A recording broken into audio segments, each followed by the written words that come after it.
주님께서 이 땅에 오신 성탄절을 저희가 보내고 또한 2021년도 마지막 주일을 저희가 맞이합니다. 지금까지 인도하신 주님, 앞으로 우리의 삶을 끝까지 책임지시고 인도해 주심을 믿습니다. 말씀으로 이끌어 주시고 성령으로 함께해 주시옵소서. 오늘도 피곤하고 지친 심령으로 모였사오니 긍휼히 여기사 말씀을 보내셔 위로하여 주시고 힘을 더해 주시옵소서. 앞으로 다가오는 2020년을 맞이할 수 있는 새로운 힘과 능력이 우리에 넘치도록 도와주시옵소서. 환경은 어렵고 현실은 답답할지라도 주의 말씀을 믿고 나아가는 제가 되도록 도와주시옵소서. 힘이 부족한 종을 사용하여 주시고 말씀은 전원 종으로 세워주옵소서. 우리 주 예수님의 이름으로 기도하옵나이다. 아멘. 2021년도 마지막 주일을 맞이하는 이 감회가 어떠신지 모르겠습니다. 벌써 52주가 훌쩍 지나가 버렸습니다. 저는 개인적으로 지난 1년을 곰곰이 생각해 보니까 참 부족한 것만 생각이 많이 납니다.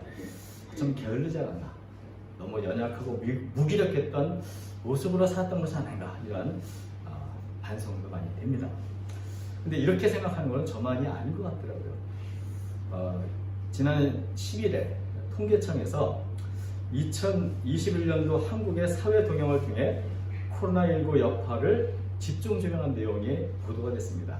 근데 이 보도에 따르면 지난 1년 동안 코로나19가 장기화되면서 피로감을 느끼고 무기력함을 느낀다는, 이렇게 답변한 사람들이 85.3%가 되더라고요. 그러니까 거의 대부분 올 한 해 참 내가 참 무기력하게 살았구나. 어찌 보면 이 코로나가 2년 동안이나 계속되면서 내 많은 인생의 귀한 시간들을 잃어버리고 살았다, 이렇게 생각하는 분도 많이 있고, 활동 범위도 줄어들고 또 할 수 있는 일도 많이 없고 대면으로 할 수 있는 일이 많이 줄어드니까 참 삶을 내가 제대로 살았나 하는 그런 생각이 들어서 참 여러 면에서 부정적인 평가를 하는 경우가 많은 것 같습니다. 그렇지만 다시 한번 우리 코로나19로 인한 지난 한 해를 한번 새로운 각도로 바라봐야 되지 않겠나 하는 생각을 하게 됩니다. 지난 1년은 잃어버린 한 해였는가? 제대로 살지 못한 한 해였는가? 우리가 시각을 달리하면 꼭 그렇지만은 않습니다. 세상에 100% 나쁜 것은 없습니다. 아무리 나빠 보여도 그 가운데 좋은 점, 긍정적인 면을 보려고 하면 정말 이런 것이 있어서 좋았구나, 저런 것이 있어서 나한테 유익이 됐구나 하는 것들이 눈에 보이는 법입니다. 코로나19로 인해서 많은 것을 잃어버렸지만 또 그만큼 좋은 것들, 긍정적인 것들이 우리의 삶에 있다는 사실을 기억해야 할 것입니다. 언제나 어떤 시각으로 바라보는가, 이게 참 중요하죠. 실패한 것에 대해서 나는 이제 끝났다, 나는 망했다, 이렇게 평가하는 사람이 있지만 또 한편으로는 실패는 성공의 어머니, 이번에 실패했지만 이거를 계기로 내가 모자란 걸 채워서 앞으로 성공하겠다는 성공의 발판으로 여기는 경우도 있을 것입니다. 어떻게 보는가에 따라서 다음 미래를 향한 삶의 자세가 달라지는 것이죠. 내가 지금까지 살아온 것이 참 나쁜 것, 그런 시각으로 앞으로의 미래를 본다면 더 답답하고 절망적일 수밖에 없을 것입니다. 그러나 지난 1년 동안 내가 참 힘들고 어려웠지만 그 가운데 내가 가졌던 수많은 좋은 점, 긍정적인 것들을 내가 갖고 있다면 앞으로 코로나19 계속 될지라도 이 긍정적인 것은 내가 계속해서 유지하고 살 수 있다는 희망을 갖게 될 것입니다. 그래서 적어도 앞으로 어떤 변화가 아무런 변화 없이 이 상태가 유지된다 할지라도 적어도 그 미래를 대하는 우리의 자세는 달라질 수 있다는 것입니다. 오늘 그런 면에서 오늘 본문은 사도 바울이 자신이 겪었고 또 자신이 가지고 있는 가장 힘들고 고통스러운 부분을 우리에게 말해주고 있습니다.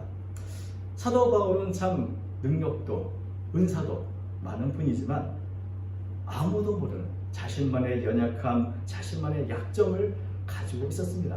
사도 바울은 그것을 육체의 가시라고 불렀죠. 오늘 7절에 보면 이렇게 말합니다. 여러 계시를 받은 것이 지극히 흠으로 너무 자만하지 않게 하시려고 내 육체의 가시, 그 사탄의 사자를 주셨으니 이는 나를 쳐서 너무 자만하지 않게 하려 하십니다. 사도 바울은 도대체 어떤 육체의 가시를 가지고 있었는가? 여기에 대해서는 아주 다양한 견해들이 있습니다. 뭐 눈이 나쁜 안질 때문에 그렇다, 뭐 말라리아 때문에, 두통 때문에 그렇다, 우울증 때문에 그렇다, 스트레스 때문에 그렇다, 이런 육체의 질병뿐 아니라 언어를 참 그런 자 쓰지만 언어에는 장애가 많았던, 또 외모적으로 굉장히 부족했던 이런 것들이 혹시 또 자신의 약점으로 생각하지 않는가, 이런 분도 있고, 혹은 과거에 교회를 핍박하고 스데반을 죽이는 데 앞장섰던 일에 대해서 그런 죄책감에 대한 얘기가 아닌가 하는 분도 있고, 혹은 죄에 대한 끝없이 나아가는 욕망, 이런 것들 때문에 그런 것이 아닌가 하는 그런 견해도 있습니다. 그러나 사도 바울이 명확하게 이렇게 뭔지 밝히지 않았기 때문에 우리가 그것을 알 수가 없죠. 또 알 필요도 없습니다. 중요한 것은 사도 바울은 이것이 무엇인지만 그것 때문에 늘 괴로워하고 자신의 삶이나 사역을 그것 때문에 제대로 할 수 없었다. 그래서 이 육체의 가시를 심지어는 사탄의 사자라 이렇게 부르기도 하죠. 그만큼 자신의 삶을 힘들게 하고 고통스럽게 하고 삶과 사역에 큰 장애거리가 되는 방해거리가 된다라고 생각을 했던 것입니다. 물론 사도 바울은 왜 이런 가시가 자신에게 있는가 하는 것은 잘 알고 있습니다. 여기 본문을 보면 너무 자만하지 않게 하시라고, 이 표현이 2번이나 나오죠. 너무 자만하지 않게 하시라고, 이는 나를 쳐서 너무 자만하지 않게 하시라고. 육체의 가시를 이게 주신 이유는 명백합니다. 너무나 많은 은사, 은혜, 그 은혜에 있어서 내가 너무 높아지려고, 자만해지지 않으려고 하나님은 나한테 이런 육체의 가시로 나를 견제하시고 억누르시는구나 하는 것을 알고 있는 것입니다. 이 가시라는 단어가 찌르는 그런 가시도 가시로 번역할 수도 있지만, 또 한편으로는 땅바닥에 말뚝을 박는 그 말뚝으로도 번역할 수 있습니다. 말하자면 이 자만이라는 것은 스스로 높이 올라가는 것인데, 그 올라갈 때마다 육체의 가시, 이 말뚝은 나를 땅바닥에, 바울을 땅바닥에 넣어서 말뚝을 박아서 올라가지 못하도록 하는 그런 역할을 한다는 것이죠. 사도 바울이 사역이 얼마나 많은 사역을 했습니까? 얼마나 많은 은혜가 충만합니까? 그래서 마음이 높아지려고 할 때마다 육체의 가시는 말뚝처럼 나를 땅바닥에 내줘. 나는 그런 존재가 아니야. 나는 얼마나 연약한 존재인가, 나는 얼마나 부족한 존재인가를 날마다 깨닫게 해주는 그런 역할을 한다는 겁니다. 그래서 이 바울의 교만이나 오만함을 방지해주는 이 브레이크 역할을 이 가시가 하고 있다. 이것을 사도 바울은 잘 알고 있습니다. 이 가시의 역할은 너무나 분명한데, 그렇다고 이 육체의 가시가 사도 바울이 참 좋은 것이다, 즐거운 것이다, 이렇게 생각했을까요? 그렇지 않습니다. 이 가시가 없다면 난 더 평안하고 더 복되게 하나님의 일을 할 수 있을 텐데, 이 가시 때문에 내 삶은 큰 손해가 되고 있다, 내 사역에는 큰 장애가 되고 있다, 그렇게 생각을 했던 것 같습니다. 왜냐하면 이 8절에 이것이 내게서 떠나가게 하기 위하여 내가 3번 주께 간구했다고 이렇게 되어 있죠. 이 가시 때문에 참 불편하고 싫고 힘든 겁니다. 그리고 뭔가 하나님의 은혜가 나한테 부족한 게 아닌가 하는 생각이 들기도 하고, 이 가시만 없으면 나의 삶이나 나의 사역이 더 힘있게, 더 크게 하나님의 영광 돌며 살 수 있을 텐데, 그래서 나는 이런 가시 필요 없습니다 라고 좀 제거해 달라고 사도 바울이 3번, 어찌 보면 3번이나 주께 간구를 했습니다. 사도 바울이 참 3번 간구했다는 말은 그만큼 간절하게, 그만큼 많이, 제발 이거 좀 제거해 달라고 간절히 기도했다는 그런 의미인 것입니다. 그만큼 사도 바울의 가시는 벗어나고 싶은 고통이고, 그래서 진지하고도 간절하게 주님께 그렇게 3번 기도했다 말하고 있습니다. 그런데 하나님은, 주님은 어떻게 응답하셨죠? 바울의 기대와는 다른 것이었습니다. 9절, 나에게 이르시기를 내 은혜가 네게 족하도다. 이는 내 능력이 약한 데서 온전해지니라 하신지라. 많은 분들이 이것에 대해서 바울의 간절한 기도에 주님께서는 매우 친절하게 거절하셨다, 이렇게 표현을 하고 있습니다. 아주 참 좋은 말로 거절해버린 거죠. 그 가시 없어지지 않을 거라고. 그런데 내가 네게 족하다, 이는 내 능력이 약한 데서 온전해지니라, 이런 응답을 주셨습니다. 가시를 제거하는 것, 가시를 가지고 있는 것, 어떤 것이 바울에게 더 유익할까요? 바울은 이 가시가 없는 것이 더 유익하다고 생각을 했는데 주님께서는 그 가시가 있는 것이 너한테 더 좋은 것이다, 유익한 것이라고 응답을 하셨다는 것입니다. 육체의 가시가 교만을 막는 참 유익하게 하지만 바울 자신 늘 손해처럼 느껴질 것입니다. 그런데 주님께서는 가시를 제거하지 않는 것이 더 좋다.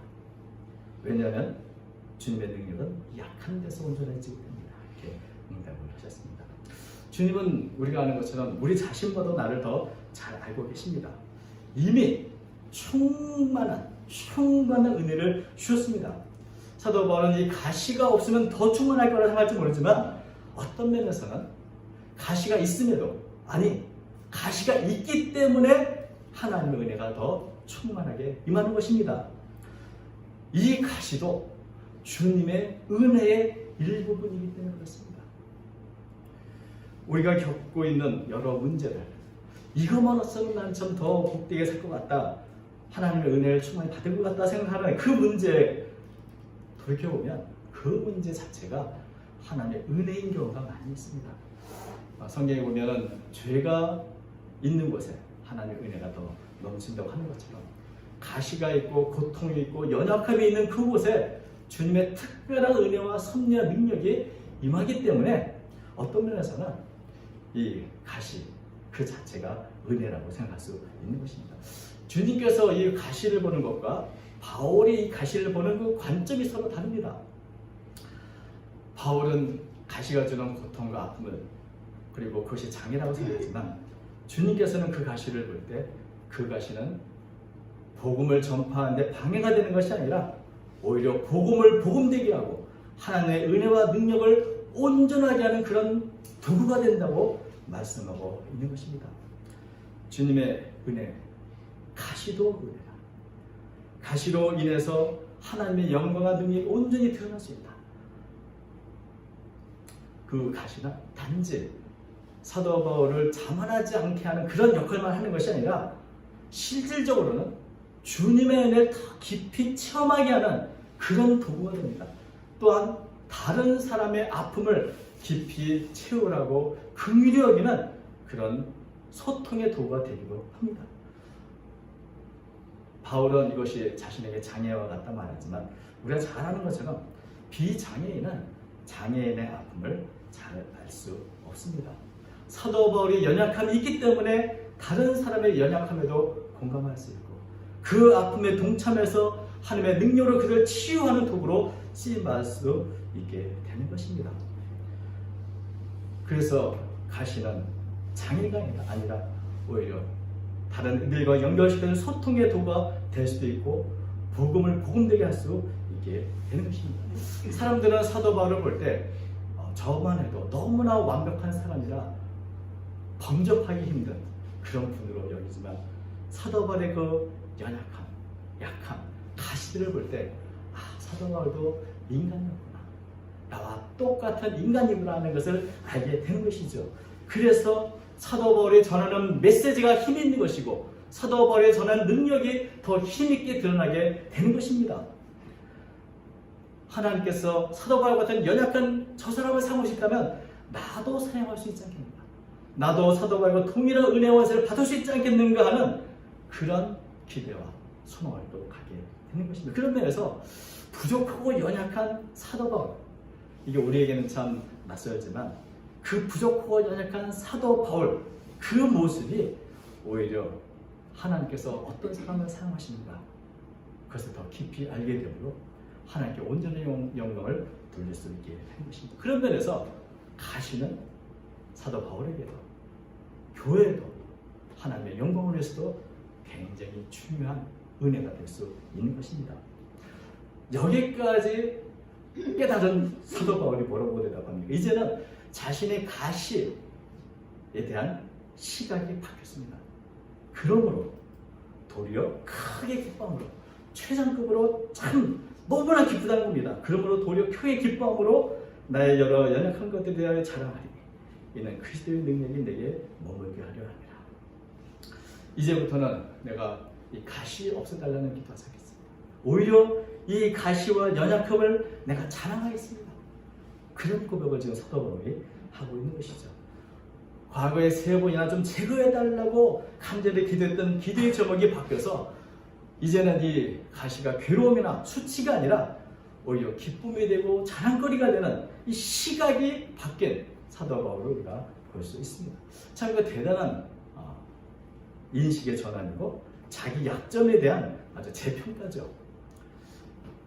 사도 바울은 이처럼 자신의 연약함이 주님 앞에 주님의 능력으로 오히려 더 사용할 수 있는 도구가 된다는 사실을 생각하며 그것을 기뻐하고 자랑거리를 하겠다는 말을 하고 있습니다. 그리고 그러므로 내가 그리스도를 위하여 약한 것들과 능력과 궁핍과 박해와 곤고를 기뻐하니 이는 내가 약한 그때에 강함이라.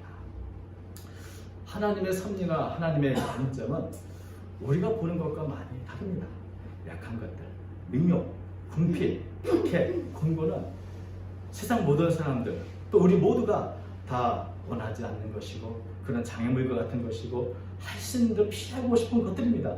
그런데 주님의 시각으로 이것을 다시 보게 되면 이것은 내가 약한 그때 가장 강할 수 있는 하나님이 주신 특별한 은혜의 한 분으로 기뻐할 수 있게 되는 것입니다. 어찌 보면 하나님의 능력을 막는 것은 이런 연약함과 약함이 아니라 내가 스스로 나를 강하게 여기는 우리의 강함이 인지도 모르는 것입니다.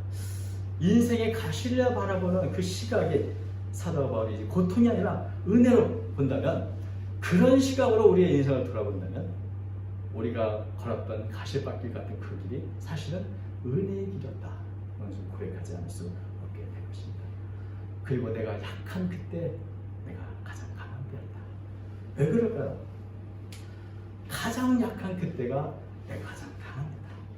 흔히 10손가락은 깨물어 아프지 않은 손가락이 없다고 하는데 어떤 분이 말하기를 그래도 더 아픈 손가락이 있고 덜 아픈 손가락이 있다고 합니다. 근데 대개 어떤 속에 관심이 가는가? 더 아픈 손가락에 관심이 가는 법이죠. 모든 성도도 있지만 자식이 아픈 손가락 같은 자식이 있는 것처럼 아픈 손가락 같은 성도가 있는 겁니다. 연약한 성도, 부족한 성도. 그래서 하나님의 관심이 머무는 그런 성도는 약함이 곧 강함이 되는 것입니다.